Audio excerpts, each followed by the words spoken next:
அஸ்ஸலாமு அலைக்கும். நான் கூத்தாநல்லூர் ஷமீம் ஒமான்லேருந்து பேசுகிறேன்.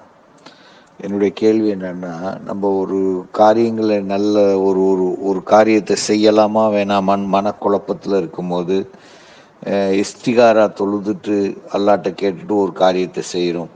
சில நேரங்களில் அந்த காரியம் கூட நம்ம எதிர்பார்த்த மாதிரி இல்லாமல் எதிர்மறையான ஒரு முடிவில் போய் வரும்போது அந்த மாதிரியும் அமைஞ்சிருது, எதிர்மறையாகவும் அமைஞ்சிருது. அப்போ இதை எப்படி எடுத்துக்குது? இந்த இஸ்திகாரா நம்மளுடைய இது பலிக்குது பலிக்கலை, ஐ மீன் அது நடக்கிறது கரெக்டாக நடந்துச்சு இல்லைங்கிறத நம்ம அதை எப்படி எடுத்துக்க முடியும்? அது கொஞ்சம் விளக்கமாக சொல்லுங்களேன். கூத்தாநல்லூர் ஷமீம் என்ற சகோதரர் கேட்கிறாரு, இஸ்லாத்துல இஸ்திகாரான்னு ஒண்ணு இருக்கு. அதை வழங்கிட்டா அந்த கேள்வி புரியும். இந்த கேள்வியை பார்த்துட்டீங்க. அந்த கேள்வியை பார்த்தாலும் நிறைய பேருக்கு இது தெரியாது, அதிகமான மக்களுக்கு தெரியாது. முதல்ல இந்த இஸ்திகாராங்கிற ஒரு அடிப்படையை வழங்கி கொண்டால்தான் அவருடைய கேள்வி என்ன, அதுக்கு இஸ்லாத்துடைய ஆன்சர் என்ன என்பது நமக்கு தெரிய வரும். இஸ்லாத்தை பொறுத்த வரைக்கும் நம்ம ஒரு காரியத்தை செய்வதா இல்லையான்னு குழப்பம் வருது. ஒரு காரியம், ஒரு தொழில் துவங்க போறோம், அல்லது ஒரு பெண்ணை திருமணம் பண்ண போறோம், அல்லது ஒரு மாப்பிள்ளையே பார்க்கிறோம். பார்க்கும் பொழுது இவன் நல்லவனா கெட்டவனான்னு மனுஷனுக்கு ஒரு குழப்பம் வருமா இல்லையா? செய்யறதா இல்லையா, ஒத்து வருமா ஒத்து வராதா, அந்த வியாபாரம் ஃபெயிலியர் ஆகுமா அப்படின்ட்டு ஏதோ ஒரு யாபத்துக்கு வரும். அல்ல வெளிநாட்டுக்கு விசா எடுக்கிறது போறதா வேணாமா அப்படி மாதிரி குழப்பம் வரும். குழப்பமே வராம உங்களுக்கே சரின்னு பட்டு போனா போயிருங்க, அது பிரச்சனை இல்லை. ஒரு குழப்பம் உங்களுக்கு வந்து இதுவா அதுவான்னு சொல்லி ஹைக்கு நைக்கியா இருந்தீங்கன்னு சொன்னா அதுக்கு இஸ்லாம் ஒரு வழி சொல்லி தருது. என்ன தருது கேட்டா, நீங்க வந்து என்ன செய்யுங்கன்னு கேட்டா, ரசூல் ஸல்லல்லாஹு அலைஹி வஸல்லம் கற்றுக் கொடுக்குறாங்க. என்ன மாதிரி கற்றுக் கொடுக்குறாங்கன்னு கேட்டா, உங்களுக்கு ஏதாவது விஷயத்துல ஒரு முடிவெடுக்கிற உங்களுக்கு குழப்பம் ஏற்படுச்சுன்னு சொன்னா பள்ளியா இருக்க ரக்காத்தைனி 2 ரக்காத்து தொழணும். என்ன செய்யணும்? 2 ரக்காத்து தொழணும். அது 2 ரக்காத்து தொழுது என்ன செய்யணும்னா, சும்மா கூடு ரக்காத்து பிரச்சனை இல்லை, எல்லா தொழுகை மாதிரி தான். எல்லா தொழுகை மாதிரி ஈடுபாட்டோட தொழுதுங்க. தொழுதுட்டு அதுக்கு செய்யற துவா தான் முக்கியம். இப்படி ஒரு துவாவை செய்யுங்க. இதை செய்வதா வேண்டாமா என்று உங்களுக்கு குழப்பம் வந்துச்சுன்னு சொன்னா இந்த ஒரு துவாவை நீங்கள் செய்யுங்க. இது வந்து அந்த துவா வந்து அரபியில் மனப்பாடம் பண்ண அப்படிலாம் முடியாது நினைச்சீங்கன்னா, புகாரியில நிறைய ஹதீஸ் இருக்கு. ஒரு நம்பர் சொல்றேன், ஞாபகம் வச்சுக்கோங்க. 6382 தமிழாக்கம்லாம் போட்டிருக்கிறாங்க. நெட்ல 6382 போட்டீங்கன்னா அரபி மூலத்தோட கிடைச்சு போயிடும். அதுல அந்த துவா இருக்கும். அந்த துவாவை என்ன செய்யுங்க? அதுல என்ன துவா செய்யறதுன்னு கேட்டா, அல்லாஹு இறைவா அஸ்தகீருக்க, நான் உன்னிடத்துல நல்லதை நாடுகிறேன், நல்லது எது என்று ஒன்று தேடுகிறேன். இதை செய்யறது நல்லதா அல்லது செய்யறது கெட்டதா என்று உன்னிடத்துல தேடுகிறேன். வீல் மிக நீ அறிந்திருக்கிற காரியம் எனக்கு தெரியாது. உனக்கு அறிவு இருக்கிறது, எனக்கு அறிவு இல்லை, வருங்காலத்தை பற்றி அறிவு. அதனால உனக்கு அறிவு இருக்கிற காரணத்தினால் உன்னோட அறிவை கொண்டு உன்னத்துல என்ன கேட்கறேன்னு கேட்டா, இந்த காரியம் நல்லதா என்று எனக்கு காட்டு. வாஸ்தாக்கு இருக்க குதிரத்திய, உனக்கு வலிமை உள்ள காரணத்தினால் அந்த வலிமை எனக்கு கேட்கிறேன். அந்த காரியத்தை செய்வதற்கு முதல்ல எனக்கு தாங்கணும். உள்ளது ஒரு காரியத்தை செய்வது நல்லதுன்னு ஒண்ணு இருக்குது. நல்லதா இருந்தாலும் ஒரு 100 முட்டை 100 கிலோ சீனி வந்து நல்லது தான் தூக்க முடியும், நமக்கு முடியாது. அப்ப அடுத்து என்ன கேட்கிறோம்? யாரெல்லாம் அது நல்லதான்னு காட்டு. நல்லதுன்னு வரணும்னா அதுக்குரிய குதிரத்தை கொடு, அதுக்குரிய பலத்தை எனக்கு கொடு, அந்த காரியத்தை செய்வதற்குரிய ஒரு ஆற்றலை நீ கொடு. ஏன்னா நீ தான் அந்த ஆற்றலுக்குரியவனா இருக்கிற. இப்படி ஒரு வார்த்தையை போட்டுக்கிறாங்க. வாசலுக்கு ஃபதுலிக்கல் அலி, உன்னுடைய மகத்தான அருளை உன்னிடத்திலே வேண்டுகிறேன். ஏனென்று கேட்டால் ஃபைன்னக தக்தீரும் வல அக்திரு, நீதான் சக்தி பெற்றிருக்கிறாய், எனக்கு எந்த ஆற்றலும் இல்லை. தஅலமு வல அஅலமு, நீ அறிந்திருக்கிறாய், நான் அறிய மாட்டேன். வஅன்த அல்லாமுல் குயூப், நீதான் மறைவானதை எல்லாம் அறிகிறவனா இருக்கிறாய். இதெல்லாம் ஒரு துவா, மனப்பாடம் பண்ணி வச்சுக்கங்க. அல்லாஹும்ம இறைவா இன் குன்த தஅலமு, உனக்கு தெரிந்தால், அன்ன ஹாதல் அம்ர கைருன் லீ, நான் எடுத்திருக்கிற காரியம், செய்ய நினைக்கிற இந்த காரியம் எனக்கு சிறந்தது என்று நீ அறிந்தால், ஃபி தீனி வ மஆஷி வ ஆகிபத்தி அம்ரி, என்னுடைய மார்க்கத்திற்கும் என்னுடைய உலக வாழ்க்கைக்கும் என்னுடைய இறுதி முடிவுக்கும் இது நல்லது என்று நீ கருதினால், இது உன் தீனுக்கும் நல்லது, உலக வாழ்க்கைக்கும் நல்லது, இறுதி முடிவுக்கும் நல்லதுப்பா அப்படின்னு நீ எனக்கு கருதினால், அப்ப என்ன செய்யணும்? ஃபக்துருலி, அதற்குரிய வலிமையை எனக்கு கொடு. இது நல்ல காரியமா இருந்தா, நல்லதுன்னா தீனும் நல்லா இருக்கணும், துன்யாவும் நல்லா இருக்கணும். அப்படி இருக்கும் என்று சொன்னால் ஃபக்துருலி, எனக்கு அதற்கான வலிமையை கொடுத்துரு. ஒயின் குந்த தாளமு அன்ன ஹாதல் அம்ர ஷர்ருல்லி, இந்த காரியம் கெட்டது என்று உனக்கு தெரிந்தால், எதுக்கெல்லாம் கெட்டது? ஃபீ தீனி வ மஆஷி வ ஆகிபத்தி அம்ரி, என்னுடைய இந்த உலக வாழ்க்கைக்கும் மறுமை வாழ்க்கைக்கும் இந்த மார்க்கத்திற்கும் இது கெட்டது என்று உனக்கு தெரிய வந்தால், ஃபஸ்ரிஃபு அன்னி, என்னை விட்டு அதை திருப்பி விட்டு விடு. ஒரு சிறுபடி அதை விட்டு என்னையும் திருப்பிடு, அதை விட்டு என்னையை திருப்பிட்டு என்னை விட்டு அதை திருப்பிடு, அவள் பிரிச்சு வச்சிரு, அந்த பக்கம் போகாம ஆகிக்கிரு.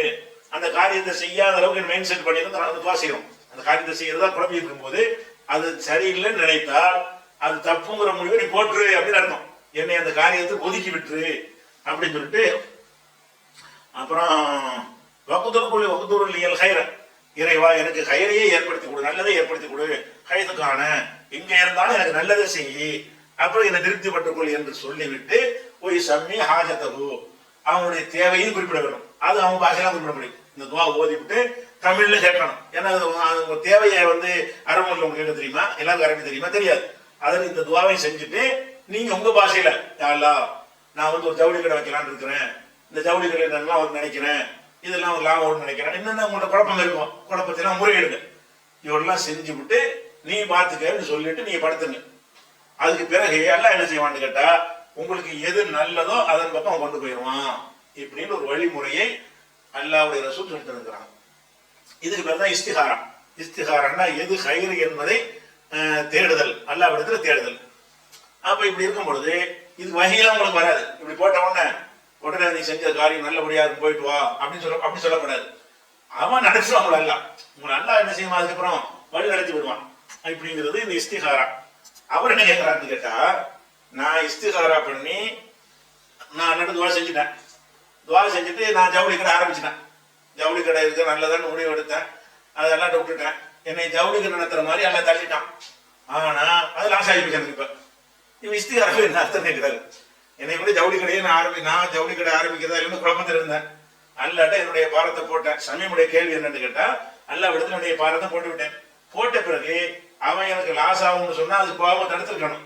அல்ல என்ன செய்யறான், என்ன அதுல கொண்டு நிப்பாட்டான். இந்த துவா செஞ்ச பிறகு என்ன செய்யறான், என்னைய அந்த ஜவுளி கடையில கொண்டு நிப்பாட்டி அதை நடத்தும் போது எனக்கு பல லட்சங்கள் பல ஆயிரங்கள் எனக்கு லாஸ் ஆகி நஷ்டம் ஆகிவிட்டது. அப்படி இருந்தால் இந்த இஸ்திகாராவின் பயன் என்ன கேட்டு உண்மையா போச்சு. அல்லாட்ட கேட்டதான் செஞ்சோம், அப்ப அப்படி இருந்து இல்லாம போச்சுங்கிறது தான் அதுல உள்ள ஒரு கேள்வி. இந்த கேள்விக்கு இது விளங்குனா அந்த கேள்வி போய் அதுக்காக தான். அதாவது என்ன பயன் விளங்கிக்கணும்னு கேட்டா, நீங்க ரூபாய் ஜவுளி கடை ஆரம்பிக்கிறீங்க. நீங்க அது அல்லாட்ட தான் கேட்டீங்க. அல்லா உங்களை அதை திருப்பி விட்டுட்டான், நஷ்டமா ஆயிடுச்சுன்னு வைங்களேன். அப்படி ஆனா நீங்க என்ன பாக்குறீங்கன்னா, உங்களுக்கு தெரிஞ்சது என்ன, வெளிப்படையா சிலது தெரியும், அல்லாவுக்கு என்ன தெரியும், அதை விட அதிகமா தெரியும். நீங்க என்ன கேட்டீங்க, இந்த தீனுக்கும் என்னுடைய ஆகிரத்துக்கும் என்னுடைய மறுமைக்கு நல்லதா இருந்தா தானே செய்ய சொன்னீங்க.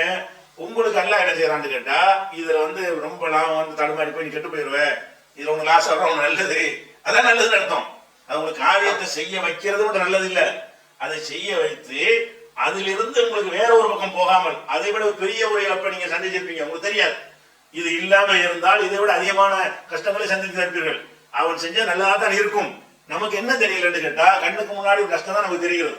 அதுக்கு மேலேயும் இருக்கிறது, இதை விட பெரும் நஷ்டம் வராமல் இந்த சிறு நஷ்டத்தில் எல்லாம் தள்ளி விட்டுட்டான். இந்த ஜவுளி கடையை ஆரம்பிக்காம இருந்து வேற ஒரு கடையை நம்ம ஆரம்பிக்கிற மாதிரி நம்ம போனோம் என்று சொன்னால் பல கோடிகளை இழந்திருப்போம். இந்த ஜவுளி கடை ஆரம்பிக்க போய் சில லட்சங்கள் 2 இழப்பு தான் உனக்கு எழுதப்பட்டது. இருந்தாலும் அதுவா இது வாங்க ஒரு சின்னதை கொடுத்துருக்கான்னு கூட இருக்கலாம், அடிச்சு சொல்ல இயலாது. அல்லாஹ் நம்ம அல்லாட்ட பொறுப்பு ஒப்படைச்சிட்டு இந்த செய்யும் பொழுது பெரும்பாலும் நம்மளே திருப்தி அடையக்கூடிய நல்ல காரியங்களா இருக்கலாம். சில வேளை என்ன செய்யலாம்னு கேட்டா, நம்ம நினைச்ச மாதிரி திருப்தி இருக்காது. நம்ம திருப்தி இல்லாத ஒரு காரியமாகவோ லாஸ் பண்ணக்கூடிய காரியமாகவோ மனக்கவலை ஏற்படுத்தக்கூடியமாகவோ அது அமைந்து விட்டது என்று சொன்னால் இந்த இஸ்திகாராவுக்கு பயன் இல்லைன்னு விளங்கக்கூடாது. அதை விட ஒரு பெரும் கேடை துவாவு கூட என்ன சொல்லப்படுது மார்க்கத்துல, நீங்க அல்லாட்ட கேட்டீங்க என்று சொன்னா கேட்டதெல்லாம் கொடுக்க மாட்டான். கேட்டதை கூட 50 பேர் கொடி சொன்னா இருப்பான், அது கேட்காத யாரு இருக்கா. கேட்டதெல்லாம் கொடுக்கறதா இருந்தா எல்லாரும் என்ன கேட்கறான், மத்த எதை கேட்கறானா இல்லையோ காசை கொடு, செல்வத்தை கொடு, மத்தெல்லாம் 2ஆம் பட்சம் தான். அப்ப எல்லாருக்கும் கொடுக்க முடியுமா, கொடுப்பான், அல்ல கொடுக்க முடியும், அல்ல கொடுக்க மாட்டான். இந்த ஏற்றதாள் இருந்தா தான் உலக சீராக இருக்கும்.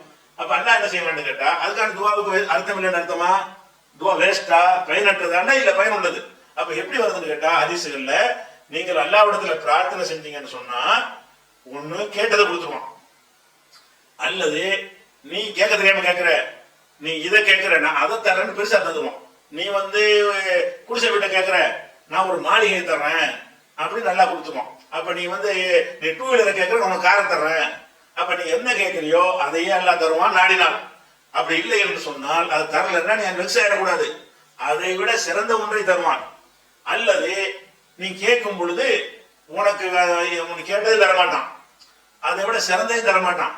ஆனா உனக்கு தெரியாம உன்னை அடையக்கூடிய ஒரு தீங்கு ஒண்ணு இருக்கிறது, அந்த தீங்கு உன்னை நெருங்கி கொண்டிருக்கிறது.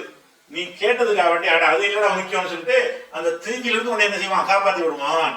அதுவும் துவாதான். நீங்க அதை கேட்கவே இல்லை, அதை நினைச்சு பார்க்கவே இல்லை.